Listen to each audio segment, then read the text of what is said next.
Hello, everyone, and good morning. Welcome to our live feed update for July 31st.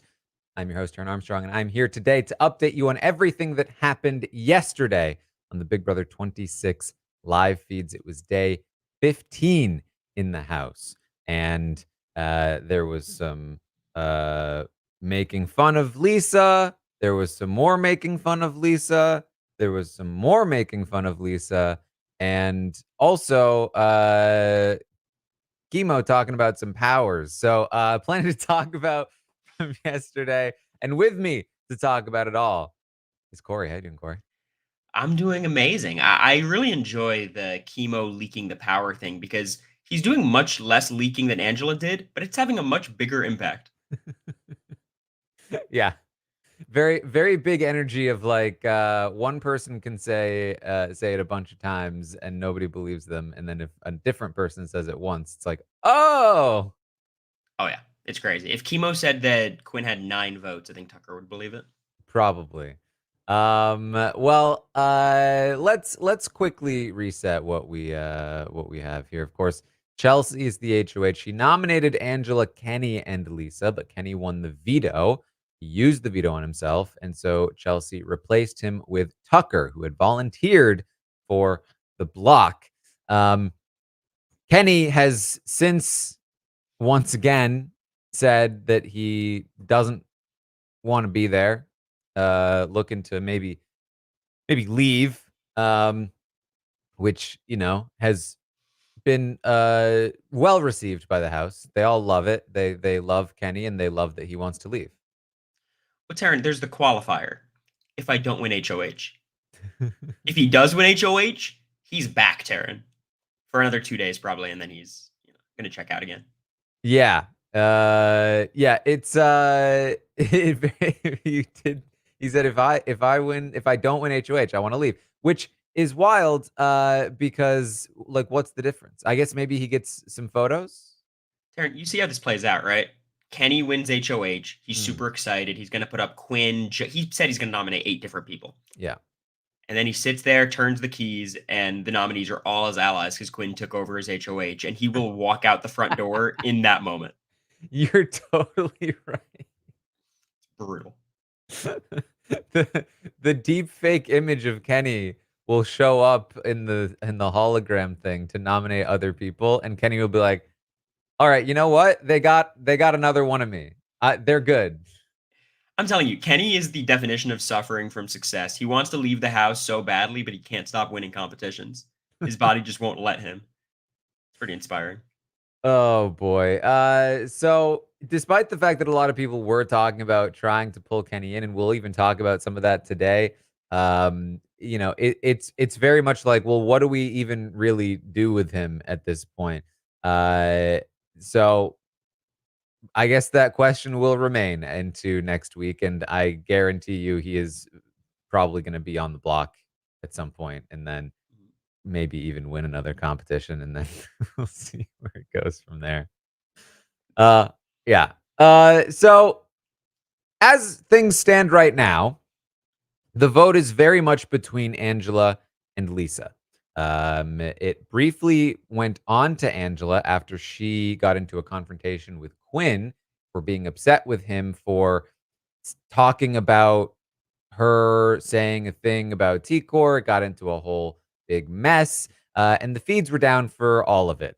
And briefly, everyone was like, "Okay, well, I guess we should vote out Angela then." But then, fairly quickly, they came back around to the idea of, "Man, it probably should be Lisa." Lisa's a bigger threat than Angela, and also weirdly more annoying. And so we should probably vote Lisa out. But Angela wasn't done yet because she's also trying to convince everyone that Lisa doesn't have a power by trying to convince everyone that Quinn does have a power. And by everyone, I mean at least Tucker. And so she told Tucker that Quinn had the power the night before. And Tucker's response was, "I don't believe you. Yeah. Not true." And so that's kind of where we left the day, or left off the day before, and where we start today on the live feeds.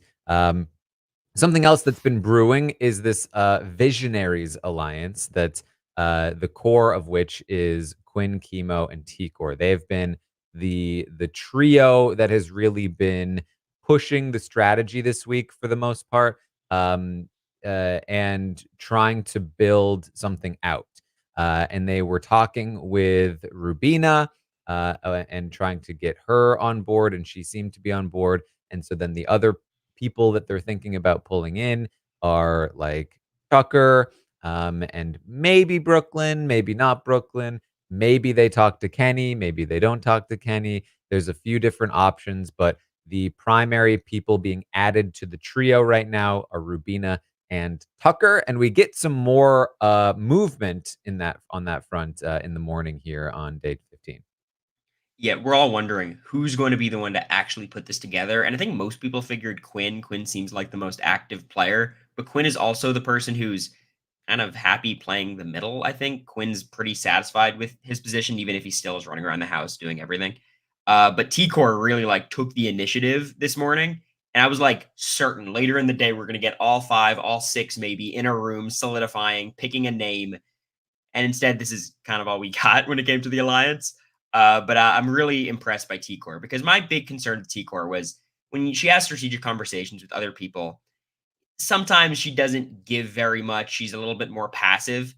It seems like she definitely has the ability to be a very active player, and her one-on-ones basically with Rapina, with Tucker, with Quinn, it seems like she's going to be the one, if this alliance happens, she's going to be the reason why.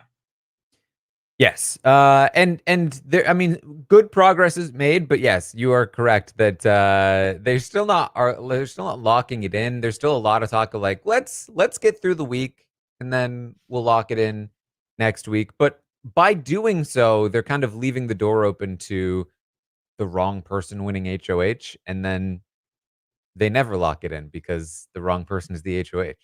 Well, I think the beauty of this alliance or this alliance that's going to form is Quinn having this power because Yes. Quinn really has the ability to lock in the alliance whenever he wants. The fact that so many people know about his power now, or at least it's floating around that this power exists. I think Quinn should basically use this power as like alliance glue to pull Mhm. everyone in, and that's how he like forms the alliance. As for what happened yesterday, as someone who was in that house, when the backyard's closed with 15 people, it's impossible to get a room of 5 people with the right 5 people there. So we might not get it until we have a new HOH or at least till the backyard's open again. Mhm.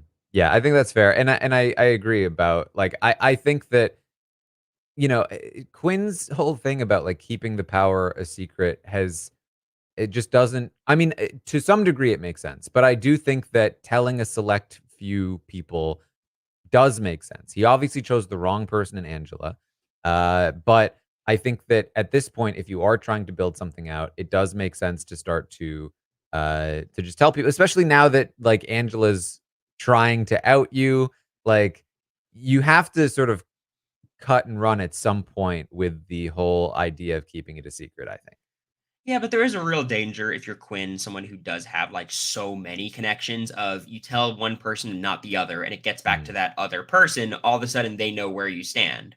When I know Suri tells Matt about a power and doesn't tell me, I know Matt's ahead of the power structure. If Cedric finds out his final two that Tucker knows about the power and he doesn't. So I understand Quinn's hesitation, but at a certain point, like his master plan of framing someone as it's over, right? He just has an Yeah. HOH and he should treat it like that. I agree. I think that, and maybe it is. Maybe it is just like next week is a great opportunity to just use it and just come out with it, and don't try to keep it a secret. But we'll see. We'll see. There's a lot of ways to play this and a lot of different possibilities for who could win that HOH. So it's very much left open at this point. Uh, Throughout the day, we get a little bit of resolution on the Leah situation, in the sense that like everything is coming crashing down for her. That Quinn is going to talk about how he is like, well, I tried. Like, he mentions to Tikor like I had one good conversation with Leah, and then kind of nothing. She's been like in this showmance with Cam basically, and it feels like she's not really interested in working with me anymore. So I don't. I guess we're not really moving forward in that direction, which is unfortunate for Leah because she is still talking about working with Quinn and bringing him into this girls thing that they've started to develop. She just hasn't actually talked to Quinn about it. Yeah, I would say it's very much like shades of Corey when it comes to Quinn, where Quinn's like, yeah, Leah's flirting with Cam, but I'm not going to tell her to stop doing that because that feels weird. I don't want to be possessive. When the truth is, I do think like, especially Quinn and Leah, they've had like 3 conversations where they're flirting total. And Mhm. Quinn really does view Leah as this strategic connection that is just floating away. And the really complicated thing with Leah is she doesn't like Cam apparently. So I just don't know what her path is. She might have Mackenzie. Tucker doesn't seem interested. So like she basically just needs the house to flip somehow, but flip on what? Because there's no power structure and someone in the power structure has a power. She just needs to hope things resolve because I don't see the active steps she can take because she should be in this 5-person outsiders alliance. But she's Mhm. made it so she's not even like in consideration. Exactly. Like nobody is looking to pull Leah in anymore because they think she's already locked in with MJ and Cam to some degree.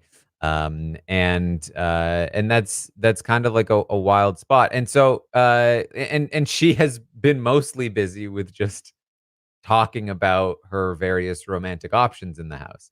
And so we do get a little bit of a resolution on that as she's going to talk with Tucker a little more, and Tucker's going to talk about her a little more, and it's made extremely clear that Tucker has no interest in Leah. That like he describes his type as the complete opposite of Leah. He talks about like Rubina, and we mentioned this a little bit before too, but like he's like not only not interested in Leah, he's like actively annoyed that she's like coming on to him and wants basically nothing to do with her and says that he wants to put her on the block next week. Yeah. Very, So very clear. And I think Leah finally is starting to pick it up a little bit. She was kind of venting. I forget if it was to Brooklyn or Rabina. But I do wonder if like part of Leah's interest in Tucker is Tucker having no interest in Leah. Because Cam and Quinn so clearly do like her. I'm not Mr. Psycho analysis, maybe leave that to like Heisem. But there's something there, I think. yeah, that the one guy that's not interested in her is the one that she is interested in, perhaps. Yeah, could Yeah. be. Uh, Tucker, in the meantime, is going to talk with Kenney, and talk about like maybe working together, maybe having Kenney essentially from his perspective, I think, as like a number, and tries to get Kenny's sort of vibe about that, and Kenney seems perfectly willing. He likes Tucker, he likes Kimo. And so he's down to like work with them. He still is on this kick of like the women are working together, led by Brooklyn. Um, but again, this is also Kenney, and he's trying to leave. So who knows? Well, so here's my thought about Kenny. Number one, he's very dangerous to pull into an alliance because he's kind of a wild card. He's kind of close to MJ. Also, he wants to quit. So, do you really want to put your game in his hands? On the other hand, if he gets pulled into a 6-person alliance, Kenny might be back. He might feel like, oh, I've got a shot in this. I have connections. I'm reinvigorated. I can actually play the game because it feels like that's kind of Kenny's trajectory. Whenever something is going okay, he's back into it. And I think the only reason he wants to leave right now he thinks he has no shot of winning, and he's right at this point. So I think if he gets pulled in, he might actually come back, but it's Well, probably temporary. Most people don't want to quit the game ever. Corey, he did say $750,000 not worth it. As So someone who got a jury stipend and that's it, I think it is worth it. who knows? Hey, maybe Kenny's like loaded. He's like, maybe he's like, listen, maybe he's one of those people that's like, I could be making more money this summer, doing my real job than being here. What, like traffic stops? Like, like there's unless he's like RoboCop, there's no way. Well, let's be real. Most people that say that are lying anyway. Oh, you think it might be a Liz Survivor 46 strategy? He's actually secretly loaded and pretending to be a cop. It's There's something Yeah. there. Listen, he's lying about being a cop in there. Maybe he's lying about being a cop outside too. I don't know. I don't know. Mm, interesting. Um, So, let's see. There was a conversation between Quinn and Brooklyn, where, and they were talking to Chelsea as well, and like the Pentagon is still being talked about, specifically by Quinn and Brooklyn. And it seems like this is probably where Brooklyn is getting hung up because we talked about Brooklyn and like how she has the ability to be like really building things, and getting into like the swing of things, but I think that she still feels like the Pentagon is real. And unlike last week, where she agreed with Quinn that they're on the bottom of the Pentagon and need to do other things, I think that probably when Chelsea came to her saying, "Hey, I'm worried about Cam," she was like, "Oh, here we go. This is a great in. The Pentagon works for me now. I just need to make sure that we're not like blowing it up prematurely, keep everything smooth." And she's been keeping Chelsea fairly steady and smooth.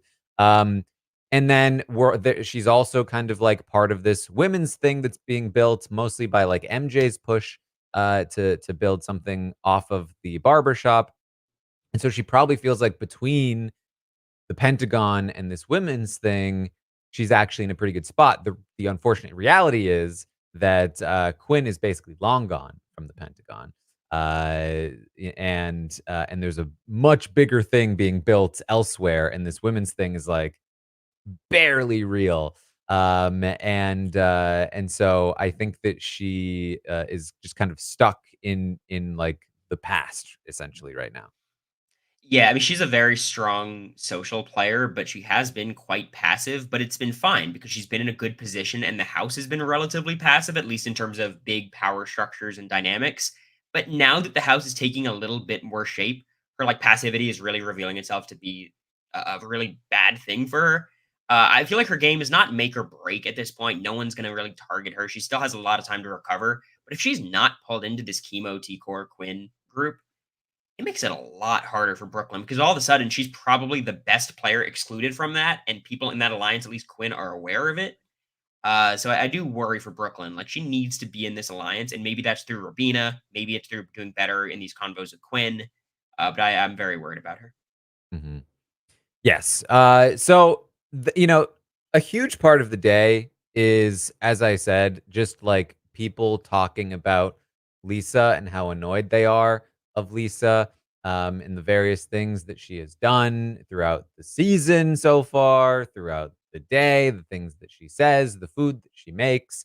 They are getting pretty frustrated for the most part. And of course, if you've been on Twitter or anywhere online throughout the day yesterday, then you likely would have seen the moments where we're still not seeing like most of it or where this even really came from. But the Angela Lisa feud is still flaming hot. They really hate each other, and of course, at one point during the day, Lisa is walking one way through away from the kitchen, and Angela is walking the other way toward the kitchen. And Angela goes ahead and is going to make fun of the way Lisa walks, something along the lines of like.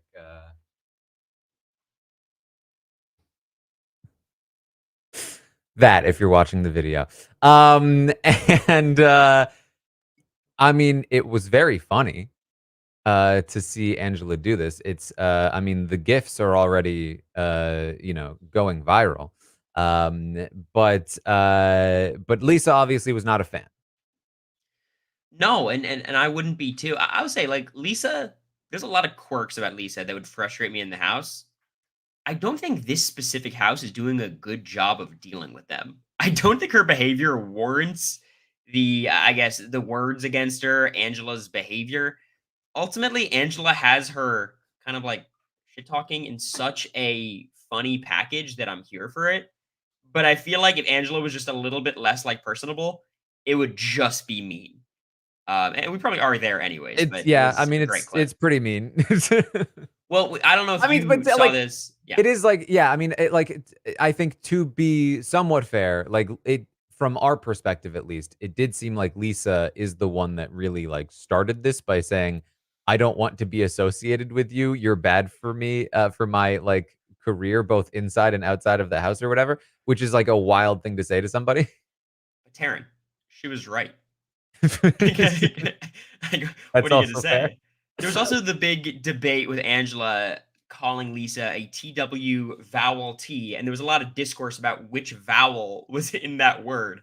And Angela was very like defined, indignant that she didn't say one and did say the other. I don't really know the difference between these words in terms of how hard hitting they are. But yeah, Angela had to clarify to Leah or Lisa because she was not happy. Yes. And there is like we have reached the point, and this is a fairly common occurrence, I think, on Big Brother, where like somebody becomes a bit of a house pariah, and or just the target this week. And so everyone kind of gets to like let their frustrations out. And it starts to get to the point where like some of them are like, is this okay? Like, should we be nicer? Is it, does it make sense that we're gonna also now vote her out? Is that fair? Like, it's the game though. Like, it's like in Brooklyn at one point, I think it was Brooklyn was it's not like we're agreeing with Angela by voting out Lisa. We're just voting out Lisa because she's the bigger threat. We're not trying to like co-sign what Angela is doing. Yeah, it was kind of sad to watch too, because Lisa was talking to Rabina, talking to Brooklyn about these different things Angela was doing and how it made her feel upset and how no one is standing up for her. But she's okay with that because she understands it's the game and people still have her back. But it's weird that no one's standing up for her, but she doesn't want people to, but she definitely wants people to. And ultimately, no one's going to do that because they're all voting Lisa out instead of Angela at this point, at least. Mhm. So it's one of those things in Big Brother where like a lot of this stuff happens behind your back, which is almost like appreciated because there's been a lot of other houses where like that person will be very clearly socially ostracized. And I feel like that hasn't happened yet for Lisa, and I hope it never does. But the AI arena makes it really weird because Lisa's not gone yet. She might be there next week. She might win HOH. Yeah, exactly. And so yeah, I think we are in this weird kind of place where it's like we could probably turn down the heat a little bit on how many people are talking about Lisa all the time, especially because it's pretty boring to watch for the most part. But it is very much still happening, and Lisa still very much is the target. That's pretty much what the conclusion has been. If Lisa does not win the AI arena competition, then it will be Lisa that leaves. Um, to be honest though, I feel like because Matt lost and went home, I feel like there's a little bit of overconfidence that like the target probably won't win. But like it's a 1 in 3 shot. Like it's not that wild to imagine that Lisa wins this competition. Maybe they feel better that Tucker's in there, but again, Matt lost to Kimo. Kimo's a pretty good competitor, but obviously Matt would be favored in that sense. I will say the one thing I've noticed about this whole AI arena shenanigans is I'm so certain if there was two nominees right now, Tucker would be in a little bit of danger. I It agree. has to be. Yeah. So, in a way, him volunteering for a pawn is not as disastrous as I think both of us thought it would be. Um, but again, I think that's more of a benefit of like the twist. And people do like him socially, but I think really you can't even entertain the idea of getting rid of Tucker. It's too big of a risk. Mhm. As I said, MJ is still just trying to push this like women's alliance thing. Again, primarily it's her, Leah, Chelsea, Brooklyn is in there, Rubina, and then they're still talking about like who else should we pull in, and Quinn is the primary option. They just haven't talked to Quinn about it yet. So that's like there's really no significant update there beyond like they're just still talking about it. And yet again, it's like just people not acting, not moving quick enough. Like the longer they wait, the harder it is for this to happen. And the problem is that they've included Rubina in the first place, and Rubina's like not really down. But it is what it is. I think everyone's waiting for an HOH, but theoretically, Chelsea's HOH could have been that. I think it's going to be whoever gets that first HOH and decides to be decisive with it. And based on the fact that Quinn has one of the next two HOHs, it seems like that side's got a huge advantage. Yes, exactly. And that's the main thing is that, like, I think Chelsea's HOH has really put everyone in, like, neutral. Everyone feels very comfortable just, like, chilling because there's so many house targets, so many people volunteering for the block. Kenney, Tucker's volunteering, Lisa and Angela, one of them will still be there. There's still so many options. But the reality is that, like, if you really wanna take control of the game, next week is the time to strike at an actual target. And if you don't, it's gonna be the following week, and that means it's probably you that's the actual target. It's just so hard, Taryn, because I was a player for most of the time. I was very conflict averse. I would try to like just keep the least amount of people targeting me as possible. And when you have people volunteering for the block, which is what happened this week, you say yes. Like even if you feel like you gotta make a big move, the way this season works is you're gonna have at least two, maybe three people who survive the block be able to win HOH next week. Mhm. And like Tucker volunteered, Kenney volunteered, Angela might as well have volunteered. So I don't blame Chelsea for not like making a bigger move. I think this is like the exact decision 99% of players would have made. And I think it's going to happen next week too. So I think there's a good chance because the thing is, even if Quinn does want to make a move with or without his power, I think he does actively want Angela gone, which is not a bad move for him because Angela is just, like, dead set against him and probably will be for the rest of the game. also, I want to vent about Tucker because this happened on my season too. This idea that I'm going to volunteer to be a pawn because everyone has to do it at some point and I'm going to get mine out of the way. It's like, no, you could be nominated several times. Felicia was there 6 times. Like, it's this idea that I think like new people come into Big Brother having of like, well, it's kind of like a rites of passage sitting on the block. You don't have to ever. If you're a good player, you'll never sit on the block. But just listening to Tucker and like he's probably safe this week, so it's fine. But I was just losing my mind watching it. Well, that's the thing too is that, like, if anything, being on the block once makes it more likely that you will be on the block again, because you've already done it. Like, Yeah. we people already know what to expect, that there's another person that's put you on the block, so you're not the only person that's done it. Like, yeah, you should not want to be on the block ever, really. Um, of course, the big thing here is that Angela had told Tucker the night before that Quinn had the power. He didn't believe her. So he was telling Kimo and Tikor about how MJ has the power and what it is. And when Tikor left the room, Tucker was talking to Kimo about how Angela told him that Quinn had the power.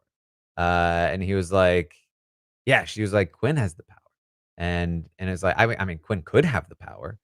And Kimo says he does. I Doesn't. love this play so much, Taryn. I think it's so smart because he has so much plausible deniability in this conversation. Like Tucker knows, but Tucker was also told by a whole other person that Quinn told.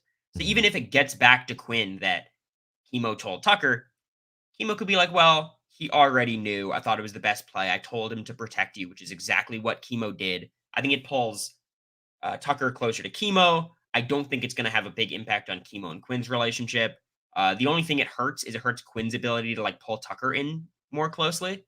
But ultimately, I don't think people are going to hold too much of a grudge when it comes to like you hid your power. Like that's a normal thing to do in Big Brother. The only way he might feel kind of some kind of way is, oh, you told Kimo and not me. But I think Kimo, from his perspective, really good. Yeah, so there's a couple things here. One is that I don't think that Kimo would have just like outright volunteered this necessarily, but the fact that Tucker was already told, and I will say this too, because I don't know that this context has reached most people who have heard about this. Uh, the way that Tucker was explaining it to Kimo was different than the way he was reacting to Angela. Like, when he was reacting to Angela, it was like, "No way, I know for sure that Lisa has it, Quinn definitely doesn't have it." The way he was talking to Kimo was more like, "Yeah, I mean, there's a chance Quinn has it. So, like, this could be true." And so at that point, if you're Kimo, it it makes sense, I think, to just come out and just say, "Yeah, it is true," because it's going to come out. Like, at this point, if the power is used, it's going to come out, and here's the thing, Kimo really wants the power to be used. Like, he doesn't want Quinn to just be able to be completely secret forever, nobody ever thinks he had it, and he never has to use it. He actively wants Quinn to use it because it benefits him, and if Quinn gets a little bit of heat because he kept the power secret or because he's using it, poor Quinn. Great for Kimo that Quinn is using the power to benefit Quinn is using the power to benefit Kimo. I think it just makes a lot of sense to just come out and say it in this moment and be like, yeah, you know what?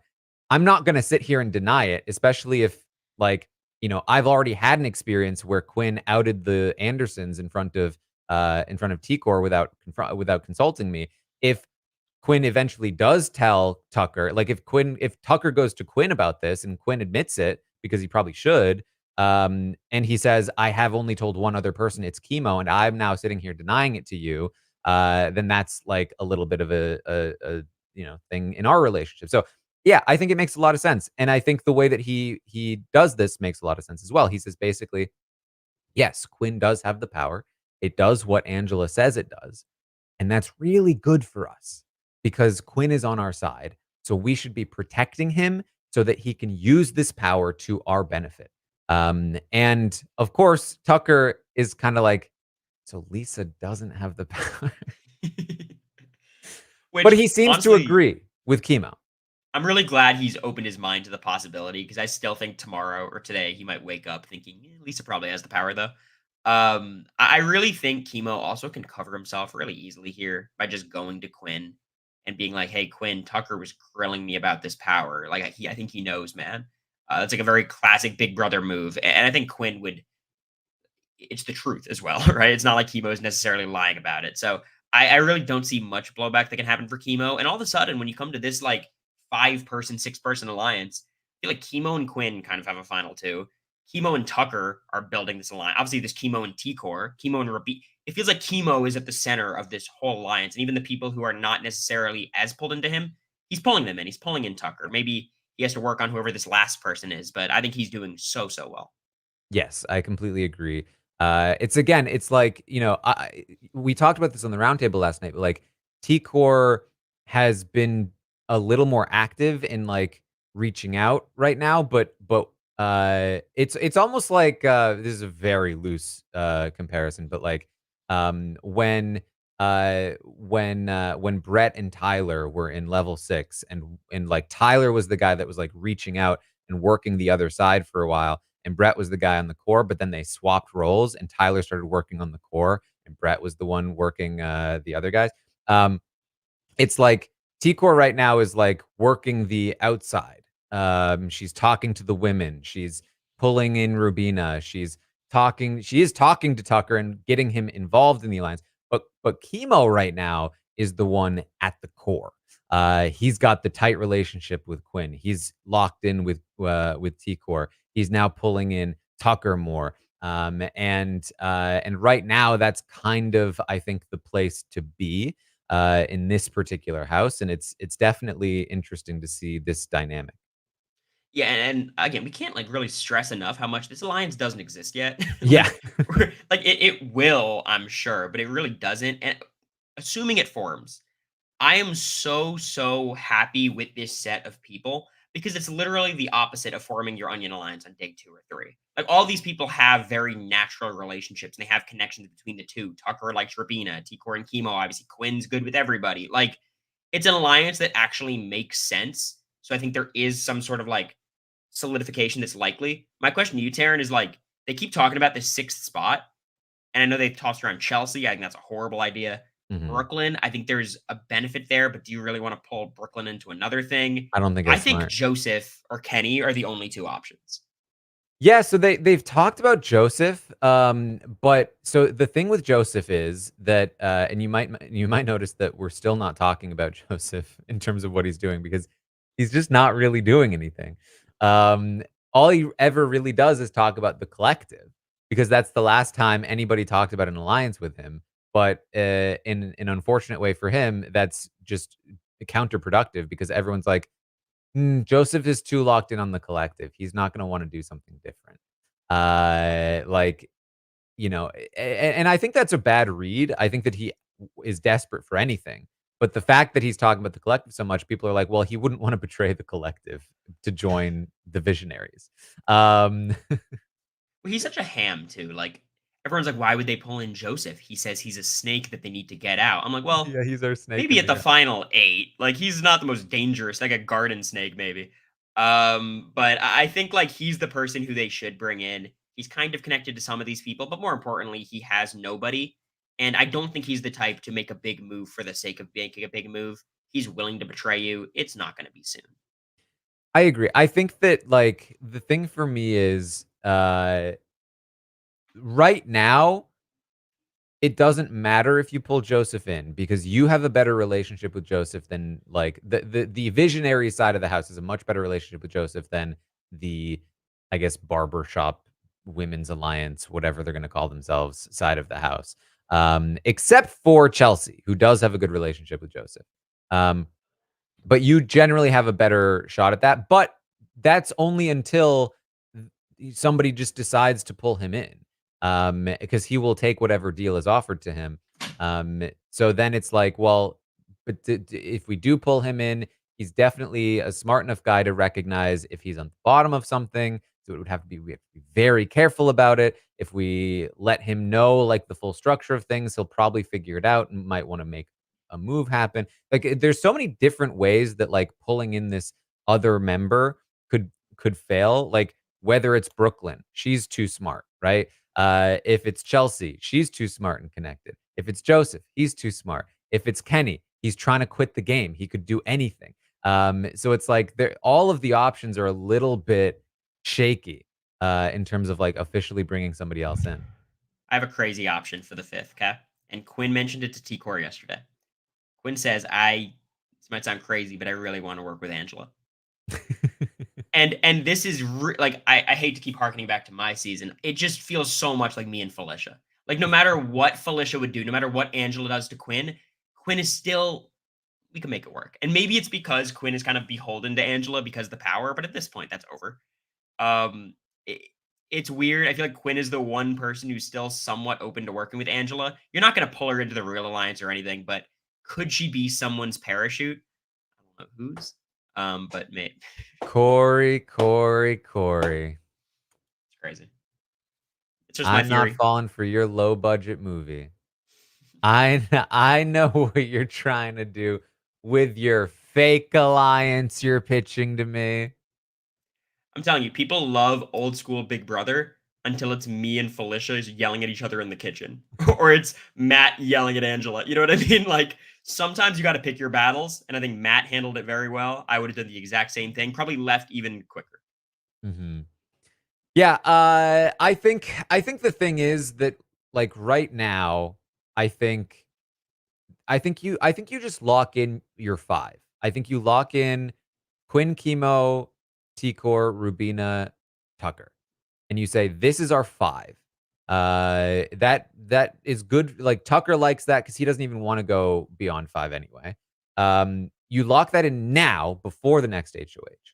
Then, if one of you wins the next HOH or Quinn uses his power or whatever, um, then you build another alliance on top of that via the HOH that includes maybe a couple more people. Like it could be Joseph that they could pull in. It could be some combination of like it could be like Brooklyn, Cedric, Chelsea, and you exclude Cam from that one because it's like we're not sure if we can trust Cam and Cam and Leah situation. And it's just like basically just a way to neutralize a couple of extra players for a couple more weeks before you then turn on them and use your core to your advantage. Maybe it's something like that. Of course, like it always just kind of depends on like what is feeling natural at the time. But yeah, I think this 5 is like the place where it should be, and trying to go any further than that officially, I think might be too dangerous. Yeah, I think the days of like the very strict Onion Alliance are kind of over. Like the Cookout was 6, the Brigade was 4. Number 5 is perfect, and as long as you have your connections outside, and again, like we keep coming back to it because it's really important. Quinn has an HOH in the next 2 weeks. Everyone in this alliance is trying to win HOH, or seemingly. I feel like Quinn's probably gonna have a camp talk saying he's gonna throw it over the next day. But it seems like everyone's trying to win HOH. There's a real likelihood they're gonna have 2 in a row.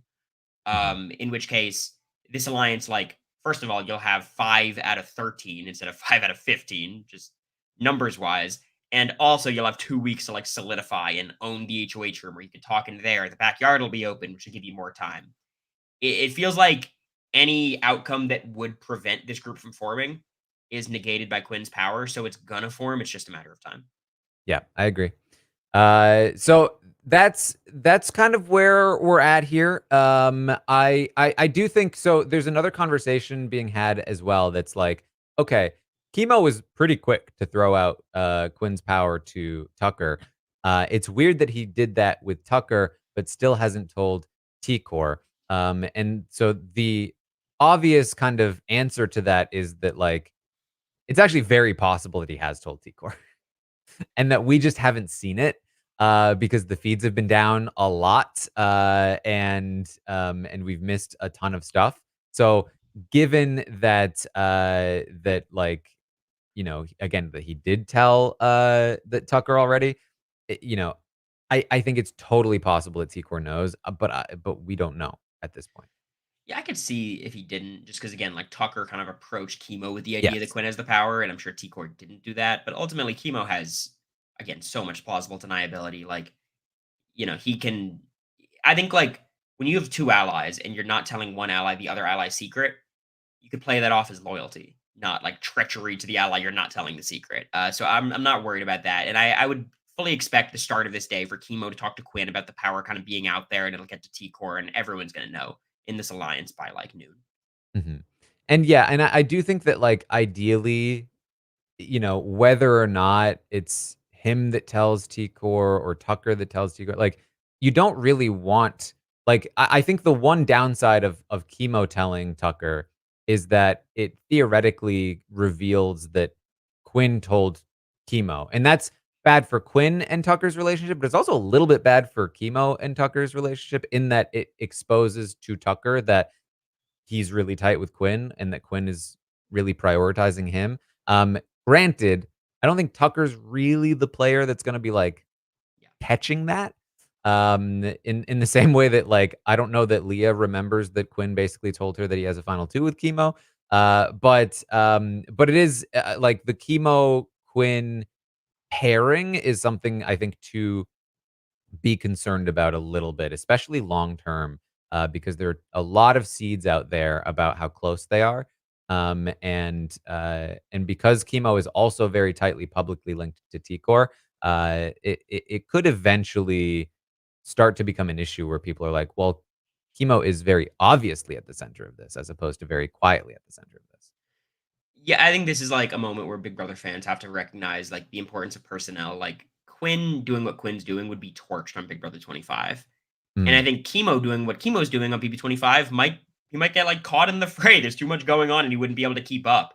In this cast, Quinn's messiness seems okay.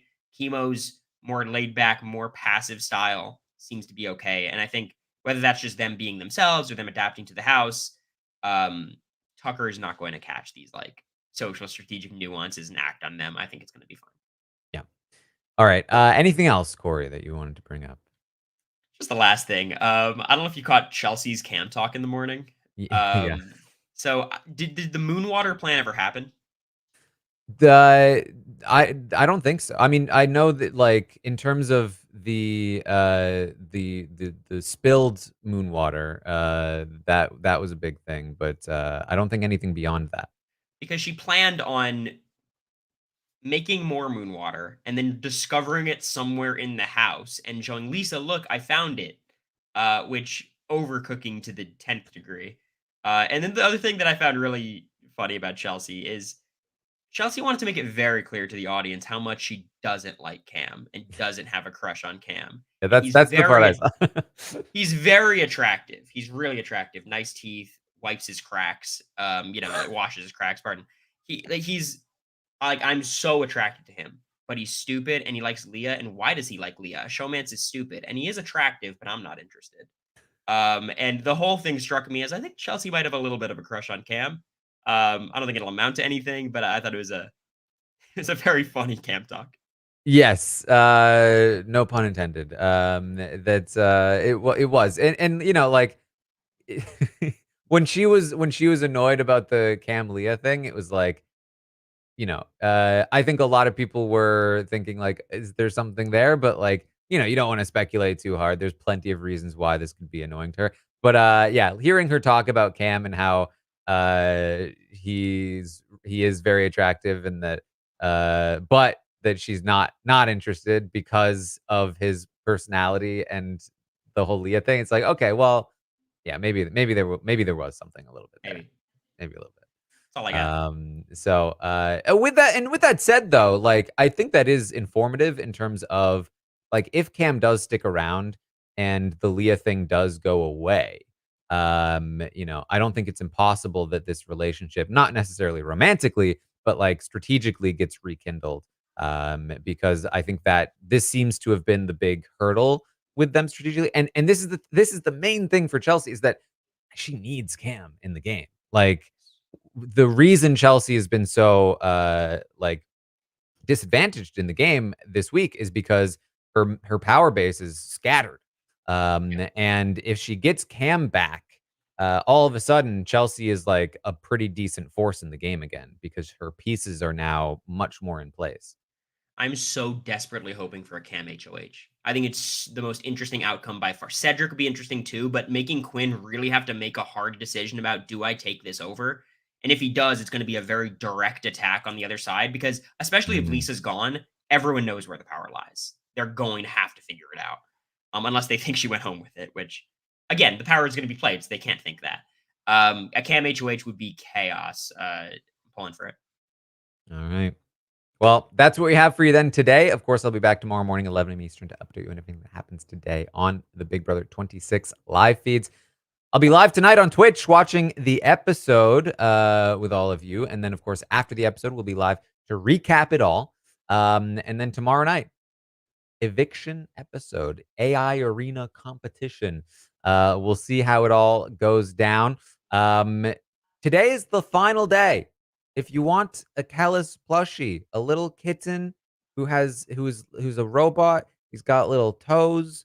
If you want one of these, today is the final day to order one, and then it will be genuinely gone forever, and only those who have ordered will have one. So it is your last chance. Don't message me after today being like, "Is there anything I can do? I really wanted a Kellis plushie." Nothing I can do for you. Today is it.